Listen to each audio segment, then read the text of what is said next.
നമസ്തേ. Doctor Rajalakshmi തമ്പമ്പടം. ഇപ്പോൾ ഇന്നത്തെ സമുദായം ഫേസ് ചെയ്യുന്ന ഏറ്റവും വലിയ പ്രശ്നമാണ് കടം. കടം കടം കടം അയ്യോ കടം കിടക്കപ്പുറത്തില്ല, നിർത്തിയില്ല, കടം കടം. ഇതാണ് ഈ കടം വരാനുള്ള കാരണം എന്താണെന്ന് വിചാരിച്ചാൽ നമ്മൾ വരവറിയാതെ ചിലത് ചെയ്താൽ പെരുവഴി അമ്പലം കാരണവന്മാർ പറഞ്ഞു കേട്ടിട്ടില്ലേ? അതാണ് സംഭവം. നമ്മൾ മറ്റുള്ളവൻ കാണുമ്പോൾ കാണിക്കുന്ന മാതിരി അനുകരിക്കുമ്പോഴാണ് കടബാധ്യത വരുന്നത്. അല്ലാതെ വരുന്നത് പറ്റിച്ചു കൊണ്ടുപോകുന്ന ആൾക്കാരൊക്കെ ഉണ്ടാവും. ഇപ്പം നമുക്ക് ദാരിദ്ര്യം എന്നൊരു വാക്ക് ഇപ്പോൾ കുറവാണ്. പണ്ട് കാലത്താണ് ഈ മിഥുനത്തിൽ ദാരിദ്ര്യമൊക്കെ, ഇപ്പം അതൊന്നുമില്ല. ഈ ദാരിദ്ര്യം വരാതിരിക്കാനായിട്ട് എന്താ ചെയ്യുന്നത് വെച്ചാൽ പ്രഭാതത്തിൽ ഉണരുക. ഏറ്റവും വലിയ കാര്യം പ്രഭാതത്തിൽ ഉണരുക, പ്രത്യേകിച്ച് വീട്ടമ്മമാർ. രാവിലെ എഴുന്നേറ്റ്, പഴയ കാലത്തുള്ള ചിട്ടയായിരുന്നു രാവിലെ എഴുന്നേറ്റ് കുളിച്ച് അടുക്കളയിൽ കയറുള്ളൂ എന്ന്. ഇപ്പം അതൊന്നുമില്ല. എങ്കിലും പല്ല് തേച്ച് മുഖം കഴുകി ഒരു പൊട്ട് തൊട്ടിട്ട് വേണം അടുക്കളയിൽ സുഖം അടുക്കളയിൽ കയറാൻ. അപ്പോൾ തന്നെ ഐശ്വര്യം ഉണ്ടാവും. പിന്നെ അടുക്കളയിൽ എച്ചിൽ പാത്രങ്ങൾ രാത്രി ഒന്നും ഇടരുത്. എല്ലാ പാത്രവും കഴുകി അടുക്കളയൊക്കെ വൃത്തിയാക്കി ഒരു കർപ്പൂരം കത്തിച്ചിട്ട്, അല്ലെങ്കിൽ ഒരു കുന്തിരിക്കം കത്തിച്ചിട്ട്, അല്ലെങ്കിൽ ഒരു ധൂപ് കത്തിച്ചിട്ട് ആ അടുക്കളയിൽ സുഗന്ധപൂരിതമാക്കിയിട്ട് വേണം കിടക്കാൻ. അപ്പം തന്നെ മഹാലക്ഷ്മിയുടെ ഒരു ഐശ്വര്യം ഉണ്ടാവും. ഫസ്റ്റ് ചെയ്യേണ്ടത് അടുക്കള എന്ന് പറഞ്ഞാൽ പൂജാമുറി കഴിഞ്ഞാൽ അടുത്ത് ഏറ്റവും വൃത്തിയുള്ള സ്ഥലം, നെക്സ്റ്റ് വൃത്തിയുള്ള അടുക്കളയാണ്. അടുക്കള വളരെ ഭംഗിയായിട്ടും വൃത്തിയായിട്ടും സൂക്ഷിക്കണം.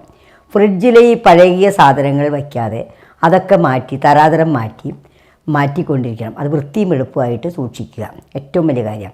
ഒരു കാരണവശാലും രാത്രി എത്ര ക്ഷീണമായാലും വയ്യെങ്കിലും നമ്മൾ അടുക്കള വൃത്തിയാക്കി എച്ചിൽ പാത്രങ്ങളൊക്കെ കഴുകി, തേച്ച് കഴുകാൻ പറ്റില്ല വെറുതെ കഴുകിയെങ്കിലും വയ്ക്കുക. എന്നിട്ട് ഒരു ധൂപൊക്കെ കത്തിച്ച് അടുക്കള സുഗന്ധപൂരിതമായിട്ട് വേണം കിടക്കാൻ. രാവിലെ എഴുന്നേറ്റ് അടുക്കളയിലേക്ക് വരുമ്പോൾ നല്ല വാക്ക് പറഞ്ഞ് ദേവിയെ പ്രാർത്ഥിച്ച് കയറുക, മഹാലക്ഷ്മിയെ പ്രാർത്ഥിച്ച് ഓം ശ്രീം ശ്രീയേ നമഃ എന്ന് മനസ്സിൽ ചൊല്ലിയിട്ട് വേണം കയറാനായിട്ടും. അപ്പോൾ തന്നെ അടുക്കളയ്ക്ക് ഐശ്വര്യം. നെക്സ്റ്റ് വേണ്ടതെന്ന് വെച്ചാൽ പൂജാമുറി ഉണ്ടോ ഇല്ലയോ, എങ്ങനെയാലും വിളക്ക് കത്തിക്കുന്ന സ്ഥലം എപ്പോഴും പരിശുദ്ധമായിരിക്കണം. വിളക്ക് കത്തിക്കുന്നതിന് മുമ്പായിട്ട് നമ്മൾ എന്ത് ചെയ്യണം? വിളക്കൊക്കെ ഒന്നുകിൽ കഴുകി തുടയ്ക്കുക. വെള്ളിയാഴ്ച ദിവസങ്ങളിൽ വിളക്ക് തേച്ച് കഴുകണം. ബാക്കി ദിവസങ്ങളിലൊക്കെ തലേദിവസം കഴുകി വയ്ക്കാം. തേച്ച് കഴുകി തുടച്ചോ വൃത്തിയാക്കി 5 തിരിയിട്ട് വിളക്ക് കത്തിച്ച് മുൻവശത്ത് ഉമ്മറത്ത് കൊണ്ട് വയ്ക്കുക. വച്ച ശേഷം ഒരു കിണ്ടിയിൽ വെള്ളം വയ്ക്കുക. കുറച്ച് പുഷ്പങ്ങളും വേണം. ഈ ഒരു ചന്ദനത്തിരിയും കത്തിക്കണം. നല്ല സുഗന്ധമായ ചന്ദനത്തിരി കത്തിക്കുക, വില നോക്കരുത്. ചന്ദനത്തിരി കത്തിച്ച ശേഷം ഒരു ശകലം കർപ്പൂരമിട്ട് ആ തട്ടത്തിൽ കത്തിച്ച് കഴിഞ്ഞ് നമ്മുടെ അമ്മ വഴിയും അച്ഛൻ വഴിയുള്ള പരദേവതകളെ ഞങ്ങളുടെ കുടുംബത്തെ ഐശ്വര്യപ്രദമാക്കി തരണേ എന്ന് പ്രാർത്ഥിക്കുക. അപ്പോൾ പരദേവതയുടെ കോപം ഉണ്ടാവില്ല. കുലദേവത അനുഗ്രഹിച്ച കുലം കുളിർക്കും എന്നാണ് പറയണത്.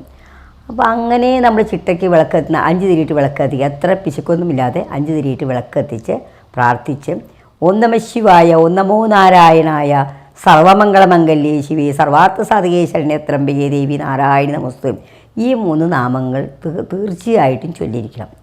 പിന്നെ ഓം ക്ലീം കൃഷ്ണായ ഗോവിന്ദായ ഗോപീജനവല്ലഭായ സ്വാഹ, അത് ചൊല്ലുന്നിടത്ത് ഒരിക്കലും ദാരിദ്ര്യം വരില്ല. കുചേലനെ കുബേരനാക്കിയത് മഹാവിഷ്ണുവാണ്, അതായത് കൃഷ്ണനാണ്. ആ ഒരു മന്ത്രമൊക്കെ ജപിക്കുക. അതിനുശേഷം നമ്മൾ പൂജാമുറിയിലും വിളക്കത്തിക്കുക. പുഷ്പങ്ങൾ കൊണ്ട് അലങ്കരിക്കുക. പുഷ്പം അത് വീട്ടിലെങ്കിലും വാങ്ങിച്ചെങ്കിലും വയ്ക്കണം. ജമന്തിപ്പൂവോ മുല്ലപ്പൂവോ ഇങ്ങനെ പുഷ്പങ്ങൾ കൊണ്ട് ദേവിക്ക് എല്ലാം അലങ്കാരങ്ങൾ ചെയ്യാം. കർപ്പൂരം നമ്മൾ വിളക്കത്തിക്കുന്നതിന് മുമ്പായിട്ട് ഒരു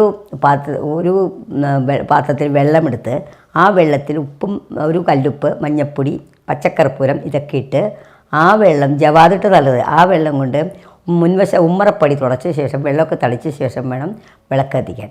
ഭൂമിപരമായിട്ട് ദോഷങ്ങൾ തീരാനായിട്ട് ഈ വെള്ളത്തിൽ നിന്നും കുറച്ച് കയ്യിലെടുത്ത് ഒരു നാമമുണ്ട്, ഞാനിപ്പോൾ ഈ വേദി പറയണമെന്നില്ല, ആ നാമം ചൊല്ലി 3 പ്രാവശ്യം വെള്ളം തളിച്ചാൽ ഭൂമിപരമായിട്ടുള്ള പല ദോഷങ്ങളും വാസ്തുപരമായിട്ട് ദോഷങ്ങളും മാറിക്കിട്ടും. അതിനുശേഷം നമ്മൾ സൂര്യഭഗവാന് ജലം ഒഴിച്ച് പ്രദക്ഷിണം വയ്ക്കുക. തുളസിയെ പ്രദക്ഷിണം വയ്ക്കുക, അല്ലെങ്കിൽ സൂര്യഭഗവാന് ജലം തർപ്പിച്ച് ഓം സൂര്യായ അർക്കായ ദിവാകരായ ഭാസ്കരായ രവിയെ നമഃ, ഇത് ഒരു 11 പ്രാവശ്യം ജപിച്ച ശേഷം നമ്മൾ ഇതെല്ലാം കഴിഞ്ഞ ശേഷം അടുക്കളയിൽ കയറിയാൽ ആ കുടുംബത്തിൽ യാതൊരുവിധ ദാരിദ്ര്യങ്ങളോ ബുദ്ധിമുട്ടോ ഒരു കാലത്തും ഉണ്ടാവുകയില്ല. പിന്നെ ഭക്ഷണം ഒരിക്കലും അനാവശ്യമായി ദൂർത്തായി കളയരുത്. ആവശ്യമുള്ള ഭക്ഷണങ്ങൾ മാത്രം ഉണ്ടാക്കുക, ആവശ്യത്തിന് മാത്രം എടുക്കുക. ഭക്ഷണം ദൂർത്ത് കളഞ്ഞു കഴിഞ്ഞാൽ അതിന് ഭയങ്കരമായ ശിക്ഷയാണ് നമുക്ക് കിട്ടാൻ പോകുന്നത്. അത് കാരണം ഭക്ഷണം ഒരിക്കലും ദൂർത്തായി കളയരുത്, ആവശ്യത്തിന് മാത്രം ഉണ്ടാക്കുക. തലേ ദിവസത്തെ ഭക്ഷണം നമ്മൾ കഴിയുന്നതും കഴിക്കാതിരിക്കുക. ഇപ്പോൾ ഫ്രിഡ്ജുള്ള കാരണം ആഴ്ചകളോളം ഫ്രിഡ്ജിൽ ഭക്ഷണം ഇരിക്കും. തലേ ദിവസത്തെ ഭക്ഷണം കഴിച്ചാൽ നമുക്ക് ഒരു മന്ദിപ്പായിരിക്കും ഉണ്ടാവുന്നത്. എപ്പോഴും ഫ്രഷായ ഭക്ഷണങ്ങൾ കഴിച്ച് ശീലിക്കുക, അത് ഏറ്റവും നല്ലതായിരിക്കും. ഇങ്ങനെയുള്ള ചിട്ടകളെ കൂടി ചെല്ലുകയാണെങ്കിൽ നമ്മുടെ കുടുംബം എപ്പോഴും രക്ഷപ്പെടും. സന്ധ്യാസമയത്ത് സന്ധ്യയ്ക്ക് ഒരു 24 മിനിറ്റ്, സന്ധ്യ എപ്പോഴാണെന്ന് നമുക്കറിയാൻ പറ്റും. ആ സന്ധ്യയ്ക്ക് 24 മിനിറ്റ് മുമ്പ് നമ്മൾ വിളക്കെത്തിക്കുക. ഈ പറഞ്ഞ രാവിലെ പറഞ്ഞ മാതിരി 5 തിരിയിട്ട് വിളക്കെത്തിക്കുക, കിണ്ടിയിൽ വെള്ളം വയ്ക്കുക, പുഷ്പങ്ങളിടുക, പ്രാർത്ഥിക്കുക, ചന്ദനത്തിരി കത്തിച്ച് വയ്ക്കുക. ഇങ്ങനെ നമ്മൾ നാമങ്ങൾ ജപിക്കുക. കനകധാരാസ്തവം ചൊല്ലാം, ലളിതാ സഹസ്രനാമം ചൊല്ലാം, നമശിവായ ഒന്നും അറിയില്ലെങ്കിൽ ഓം നമശിവായ ഒരു 21 പ്രാവശ്യം 108 പ്രാവശ്യം ജപിക്കുക. ഓം നമോ നാരായണായ 108 പ്രാവശ്യം. സർവമംഗളമംഗല്യേ, ഇങ്ങനെ നമുക്കറിയാവുന്ന നാമങ്ങൾ ചൊല്ലുക. കനകധാരാസ്തോത്രം വയ്ക്കാം. പിന്നെ നമുക്ക് ഈ റെക്കോർഡ് വയ്ക്കാം. ലളിതാ സഹസ്രനാമം, കനകധാരാസ്തവം ഒക്കെ റെക്കോർഡും വയ്ക്കാം. ഇങ്ങനെ ചിട്ടയ്ക്ക് വരുന്ന വീടുകൾ ഒരിക്കലും ദാരിദ്ര്യം ഉണ്ടാവില്ല. പിന്നെ സന്ധ്യ സമയത്ത് യാതൊരു കാരണവശാലും പാല ഉൽപ്പന്നങ്ങൾ, പാല്, തൈര്, വെണ്ണ, നെയ്യൊന്നും ആർക്കും തന്നെ കൊടുക്കരുത്. വെള്ളിയാഴ്ച ചൊവ്വാഴ്ച ദിവസങ്ങളിൽ ഒരു കാരണവശാലും പൈസ കൊടുക്കരുത്. അഥവാ വേണമെങ്കിൽ ഗൂഗിൾ പേ ചെയ്യാം, ഹോസ്പിറ്റൽ കേസൊക്കെ വരികയാണെങ്കിൽ. ഇങ്ങനെ നമ്മൾ മുന്നോട്ട് പോയി കഴിഞ്ഞാൽ നമ്മുടെ കുടുംബത്തിൽ ദാരിദ്ര്യം ഉണ്ടാവില്ല. പിന്നെ രാവിലെ കുളിച്ച ഉടനെ തന്നെ ഒരു നാണയം കയ്യിൽ വെച്ച് സൗന്ദര്യലഹരിയിലെ 33-ാം ശ്ലോകമുണ്ട്, സ്മരം യോനി എന്ന് പറഞ്ഞൊരു മന്ത്രമുണ്ട്. ആ മന്ത്രം 3 പ്രാവശ്യം ജപിക്കുക, മിനിമം 3 പ്രാവശ്യം ജപിക്കുക. ഈ വക രീതികളൊക്കെ മുന്നോട്ട് പോയി കഴിഞ്ഞാൽ നമുക്ക് എപ്പോഴും ധനമുണ്ടാവും. പിന്നെ കർപ്പൂരം കത്തിച്ച് ആരതി ചെയ്യുക. പിന്നെ നമ്മൾ പൂജാമുറിയിൽ നമുക്ക് ചെയ്യാവുന്ന കാര്യമാണ്, പരദേവതയെ നമുക്ക് അറിയോ ഇല്ലെങ്കിലും ഒരു കുടത്തിൽ ഒരു ചെറിയ ചെമ്പോ ഓടിൻ്റെ കുടം വാങ്ങിച്ചിട്ട് അതിന് ചുറ്റും പൊട്ടൊക്കെ വെച്ച് മഞ്ഞളും കുങ്കുമം പൊട്ടൊക്കെ വെച്ച് അതിനകത്ത് വെറുതെ ജലം നിറച്ച് വയ്ക്കുക. അങ്ങനെ വച്ച് കഴിഞ്ഞാൽ പരദേവതയുടെ പ്രീതി ഉണ്ടാവും. പിന്നെ നമുക്ക് ചെയ്യാവുന്ന കാര്യമാണ് കുടത്തിൽ 3/4 ഭാഗം നെല്ലിട്ട് അതിനകത്തൊരു കോയിനിട്ട് അതിൻ്റെ മുകളിൽ മാവിൻ്റെ ഇല വയ്ക്കാം. പിന്നെ തേങ്ങ, തൊപ്പിയോടൊരു തേങ്ങ തലേ ദിവസം മഞ്ഞൾ വെള്ളത്തിലിട്ട്, അപ്പോൾ മഞ്ഞൾ കളറായിരിക്കും, അതിന് കുങ്കുമമൊക്കെ തൊടിയിച്ച് സുന്ദരിയാക്കി വെച്ച് ഈ കുടത്തിന് മുകളിൽ വെച്ച് കഴിഞ്ഞാൽ അതിന് നമുക്ക് സർവൈശ്വര്യം കുംഭം വയ്ക്കാമെന്ന് പറയും. ഒരു 3 മാസം കഴിയുമ്പോൾ ഈ ഇതിലുള്ള സാധനങ്ങളൊക്കെ വെള്ളത്തിലൊഴുക്കി കളഞ്ഞ് ആ കുടം വീണ്ടും വൃത്തിയാക്കിയിട്ട് നമുക്കിതുപോലെ ചെയ്യാം. ഇങ്ങനെ തുടർച്ചയായിട്ട് ചെയ്തു വരികയാണെങ്കിൽ ആ കുടുംബത്തിൽ ദാരിദ്ര്യം എന്നുള്ള സംഭവം ഉണ്ടാവില്ല, ധനം ധാരാളമായിട്ടുണ്ടാവുകയും ചെയ്യും. ഇങ്ങനെ ചിട്ടയ്ക്ക് ചെയ്യാം. പിന്നെ മറ്റുള്ളൊരു ദൃഷ്ടി ദോഷങ്ങളൊക്കെ വരാതിരിക്കാനായിട്ട് ഒരു പ്ലാസ്റ്റിക് പാത്രത്തിൽ കുറച്ച് കല്ലുപ്പും മഞ്ഞപ്പൊടിയും ഇട്ട് മുൻവശത്ത് വയ്ക്കാം. രാവിലെ എഴുന്നേറ്റ് മുറ്റമൊക്കെ അടിച്ച ശേഷം, ഇപ്പോൾ ചാണം കെട്ടാൻ ബുദ്ധിമുട്ടാകുമ്പോൾ ഈ വെള്ളം തളിക്കുക. അപ്പോൾ നെഗറ്റീവ് എന്തും കൊണ്ടെങ്കിൽ അതൊക്കെ പോയിക്കോളും. കടബാധകൾ തീർക്കാൻ ഏറ്റവും ചൊവ്വാഹോരയിലാണ് നമ്മൾ കടം മേടിച്ച പൈസ തിരിച്ചു കൊടുക്കാൻ നല്ലത്. അതിന് പ്രത്യേകിച്ച് മേടൻ രാശിയും വൃശ്ചികൻ രാശിയുമാണ് ഏറ്റവും നല്ലത്.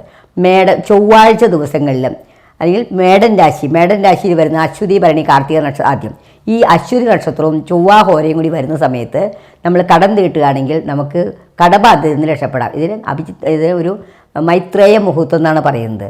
ആ സമയത്ത് ഒരു കവറിനകത്ത് നമുക്കൊരു എന്തെങ്കിലും 10 രൂപ 20 രൂപ ഇട്ട് വെച്ചിട്ട് കർപ്പൂരം ഇട്ട് വെച്ചിട്ട് ഭഗവാനെ ഏത് സ്ഥാപനത്തിൽ നിന്നാണോ ഏത് വ്യക്തിയിലാണോ കടം മേടിച്ചിട്ട് അവരുടെ പേരെഴുതി വച്ചിട്ട് പ്രാർത്ഥിക്കുക. ഈ ഇത് മാറ്റാനുള്ള ധനം, കടം മാറുമെന്ന് പറയരുത്, ധനം എൻ്റെ കയ്യിലേക്ക് വരണേ ഭഗവാൻ എന്ന് പ്രാർത്ഥിച്ച് മാറ്റി വെച്ച് കടം വീട്ടി കഴിയുമ്പോൾ ഈ പൈസ എടുത്ത് നമുക്ക് അമ്പലത്തിലേക്ക് വഴിപാടായിട്ട് ചെയ്യാൻ പറ്റും. അപ്പോൾ കടബാധ്യത തീരാനുള്ള മുഹൂർത്തത്തിലാണ് മൈത്രേയ മുഹൂർത്തം. അത് ചൊവ്വാഹോരയും അശ്വതി നക്ഷത്രവും ചൊവ്വാഹോരയും അനിഴ നക്ഷത്രവും വരുന്ന സമയത്താണ് ഈ മൈത്രേയ മുഹൂർത്തം. അത് തമിഴ് ആചാരമാണ്. അത് വളരെ നല്ല കാര്യമാണ്. പക്ഷേ അത് ചെയ്യുന്നത് നല്ലതാണ്. പിന്നെ അതേപോലെ തന്നെ നമ്മൾ പുതിയ സാധനങ്ങൾ വാങ്ങിച്ചാൽ, ഇപ്പോൾ സാരിയൊക്കെ വാങ്ങിച്ചു അല്ലെങ്കിൽ ഡ്രസ്സ് വാങ്ങിച്ചു, ഷൂട്ടൊക്കെ വാങ്ങിച്ചു എന്നിരിക്കാം. അപ്പോൾ പറയുമോ ഇതിട്ട് എനിക്ക് നല്ലതല്ലാത്തെന്ന് പറയും. അപ്പോൾ അങ്ങനെ ആ ഡ്രസ്സുകളെ വാങ്ങിച്ചുകൊണ്ടിരിക്കുന്നത് കുറച്ച് ഉപ്പൊഴിഞ്ഞ് പുറത്ത് കളയുക. കാരണം ഇത് പലരും മോഹിച്ച ഡ്രസ്സായിരിക്കാം. ആഭരണം വാങ്ങിച്ചാലും അതെ, ഇങ്ങനെയൊക്കെ ചെയ്തു കഴിഞ്ഞാൽ ആ ദൈവത്തിന് വച്ച ശേഷം നമ്മൾ എടുക്കാവൂ. അങ്ങനെയൊക്കെ വന്നു കഴിഞ്ഞാൽ എന്ത് സാധനവും ദൈവത്തെ സമർപ്പിച്ച് താങ്ക് യു പറഞ്ഞിട്ട് എടുക്കാവൂ. അതാണ് ഈ വിദേശികളെപ്പോഴും വിജയിച്ചിരിക്കുന്നതിന് കാരണമാണ്. അവർക്ക് എപ്പോഴും thank you, I am sorry, thank you, please forgive me, I love you, ഈ വാക്കുകൾ അവരെപ്പോഴും പറയും. അതുകൊണ്ടാണ് അവർക്ക് യാതൊരു ബുദ്ധിമുട്ടില്ല. നമ്മൾക്കതില്ല, നന്ദി പറയാൻ മടിയാണ് നമുക്ക്. നമ്മുടെ തല താഴുമെന്ന് പേടി.